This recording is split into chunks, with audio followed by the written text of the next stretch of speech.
नमस्कार दोस्तों, मेरा नाम नेहा है। मैं 28 साल की हूँ और एक छोटे से गांव में रहती हूँ। मेरी शादी को 3 साल हो चुके हैं।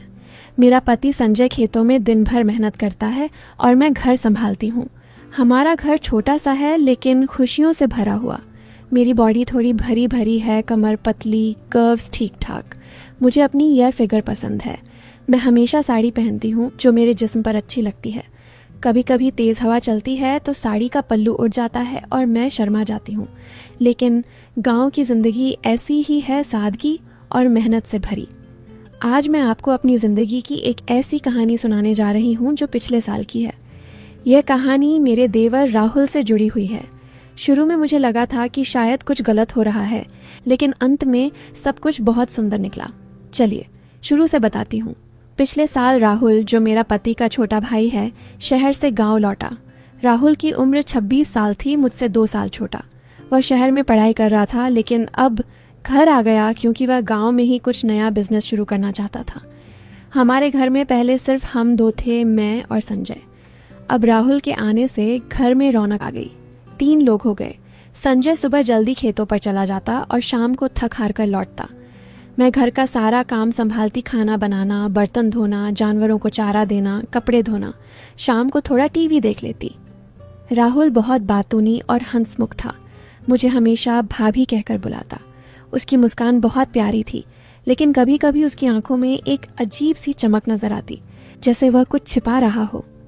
पहले दिन जब वह आया, मैं किचन में चाय बना रही थी। गर्मी के कारण मैं जल्दी जल्दी काम कर रही थी और साड़ी का पल्लू थोड़ा सा सरक गया था।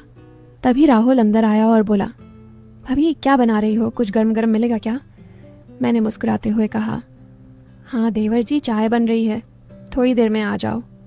वह हंसकर बोला, भाभी आपकी चाय तो हमेशा स्पेशल होती है, उसमें जो गर्माहट मिलती है ना, वह कहीं और नहीं मिलती।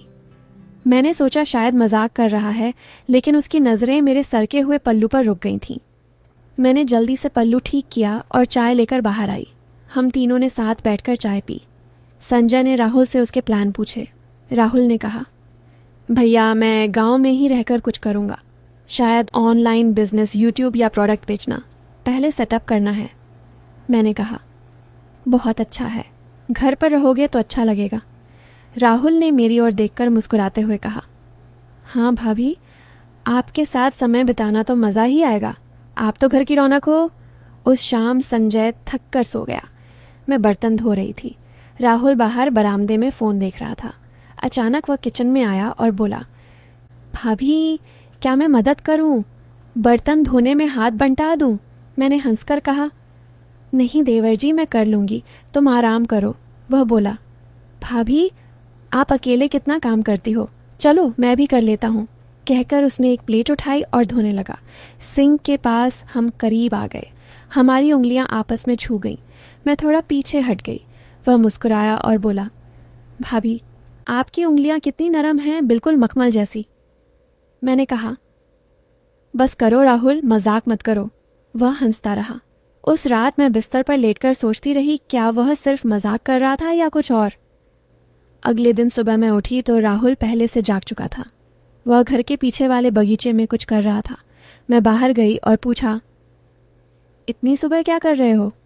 वह बोला, भाभी मैं यहाँ एक छोटा सा गार्डन बनाना चाहता हूँ, कुछ नए पौधे लगाऊंगा जो जल्दी बड़े हों और फल दें, आप मदद करोगी? मैंने कहा, हाँ क्यों नहीं। हम दोनों साथ में मिट्टी खोदने लगे। गर्मी बहुत थी, पसीना छूट रहा था। मेरी साड़ी पसीने से थोड़ी गीली हो गई थी और शरीर से चिपकने लगी थी। राहुल ने कहा, भाभी आपका पसीना तो जैसे मोतियों की माला लग रहा है। मैं शर्मा कर बोली, चुप रहो, काम पर ध्यान दो। हमने पौधे लगाए। वह बोला, भाभी ये पौधे बिल्कुल आपके जैसे हैं, सुंदर और मजबूत। धीरे धीरे दिन बीतने लगे। राहुल अपना बिजनेस सेटअप कर रहा था। उसने एक कमरे में कंप्यूटर लगाया और दिन भर काम करता। मैं कभी कभी उसे चाय लेकर जाती। वह कहता, भाभी आपकी चाय पीकर तो काम में जान आ जाती है। एक दिन चाय लेकर गई तो वह बोला, भाभी आओ ना बैठो, मैं तुम्हें कुछ दिखाता हूँ। उसने लैपटॉप खोला और कुछ वीडियो दिखाए जो वह बनाने वाला था, गांव की ज़िंदगी पर मज़ेदार वीडियो। मैं उसके पास वाली कुर्सी पर बैठ गई। हमारी कुर्सियां सटी हुई थीं। वह बोला, भाभी आपकी खुशबू कितनी अच्छी आ रही है, बिल्कुल फूलों जैसी। मैंने कहा, राहुल ऐसी बातें मत करो, मैं तेरी भाभी हूँ। वह हंसकर बोला, भाभी मैं तो सिर्फ तारीफ कर रहा हूँ, आप इतनी सुंदर हो कि नज़र नहीं हटती। मैं उठकर चली गई, लेकिन मन में एक अजीब सा एहसास था। क्या वह फ्लर्ट कर रहा था? एक हफ्ते बाद राहुल ने कहा कि उसे अपने प्रोजेक्ट के लिए कुछ फ़ोटो चाहिए। बोला, भाभी आप मॉडल बन जाओ ना, गांव की भाभी की फ़ोटो से वीडियो बहुत अच्छा बनेगा। मैंने पहले मना किया, लेकिन वह ज़िद करने लगा। आखिर मैं मान गई, लेकिन सिर्फ साड़ी में। हम बगीचे में गए जहाँ पौधे अब थोड़े बड़े हो चुके थे। वह फ़ोटो खींचने लगा। भाभी थोड़ा मुस्कुराओ, हाँ ऐसे, आपकी स्माइल तो कातिल है। एक फ़ोटो में मैं पौधे को पानी दे रही थी। पानी का छींटा मेरी साड़ी पर गिर गया और वह थोड़ी गीली हो गई। वह उत्साह से बोला, भाभी ये तो परफेक्ट शॉट है जगह, गीली साड़ी में आप और भी चमकदार लग रही हो।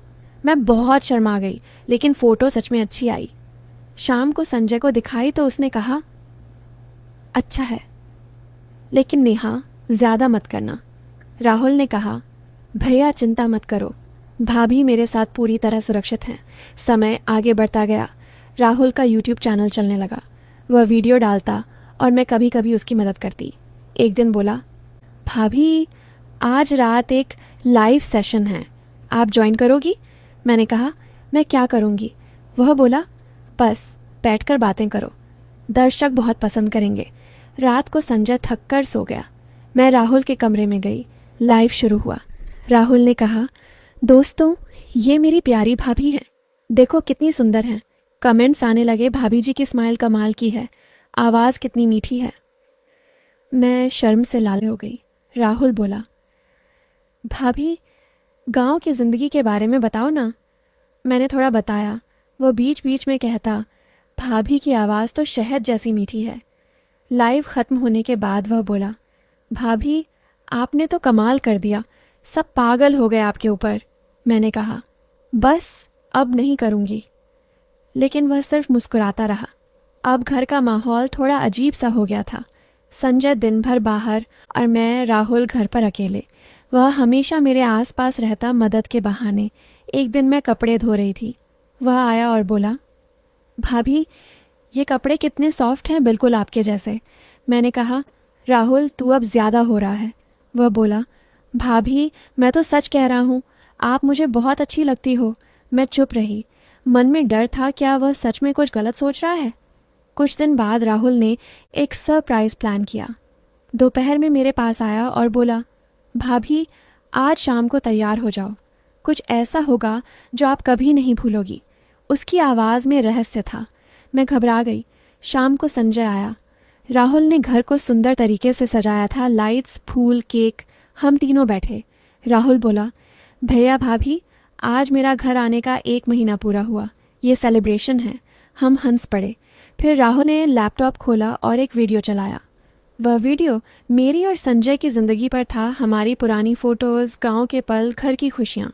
बीच बीच में राहुल ने अपनी आवाज़ में कमेंट्री डाली थी, कैसे मैंने उसे घर में जगह दी, कैसे मैं परिवार की देखभाल करती हूँ। वीडियो के अंत में राहुल ने कहा, भाभी आप मेरी बड़ी बहन जैसी हो। शहर में मैंने बहुत कुछ देखा, लेकिन आप जैसा प्यार और सम्मान कहीं नहीं मिला। ये बिज़नेस मैं आपके लिए शुरू किया ताकि घर में और खुशियाँ आएँ। मैं हैरान रह गई, आंसू आ गए। सारी तारीफ़ें, वो डबल मीनिंग बातें, वो चमक, सब कुछ एक प्लान का हिस्सा था। राहुल ने बताया कि वह एक शॉर्ट फिल्म की स्क्रिप्ट लिख रहा था। उसमें देवर भाभी की कहानी थी, जो गलतफहमी से शुरू होती है, लेकिन पारिवारिक बॉन्ड में ख़त्म होती है। मेरी प्रतिक्रियाएं देखकर वह स्क्रिप्ट को रियल फील दे रहा था। उन डबल मीनिंग बातों से सस्पेंस बनाए रखना था ताकि दर्शक अंत तक बंधे रहें। लेकिन सबसे बड़ा ट्विस्ट यह था कि उसका बिजनेस कोई कमर्शियल यूट्यूब चैनल नहीं था। वह एक एनजीओ चला रहा था जिसमें गांव की महिलाओं को ऑनलाइन स्किल्स सिखाई जाती हैं, वीडियो बनाना, एडिटिंग, डिजिटल मार्केटिंग, ताकि वे आत्मनिर्भर बन सकें। मैं बिना जाने उसकी पहली स्टूडेंट थी। अब मैं खुद वीडियो बनाती हूँ, अपलोड करती हूँ और इसी से घर चलता है। दोस्तों, कुछ लोग सोचते रह गए कि कहानी में कुछ हॉट होने वाला है, लेकिन अंत में सिर्फ प्यार, सम्मान और सशक्तिकरण निकला। राहुल सच में मेरा छोटा भाई ही है। कैसी लगी आपको यह कहानी? अगर अच्छी लगी तो प्लीज़ लाइक करो, कमेंट करो और सब्सक्राइब ज़रूर करो। आपका एक सब्सक्राइब मेरे लिए बहुत मायने रखता है। मैं इन वीडियोस में बहुत मेहनत करती हूँ और इसी से अपना घर चलाती हूँ। जो भी सब्सक्राइब करेगा, मैं दिल से दुआ करती हूँ कि उसकी ज़िंदगी में ढेर सारी खुशियाँ आएँ, धन दौलत आए और हमेशा स्वस्थ रहे। धन्यवाद दोस्तों। अगली कहानी में फिर मिलते हैं।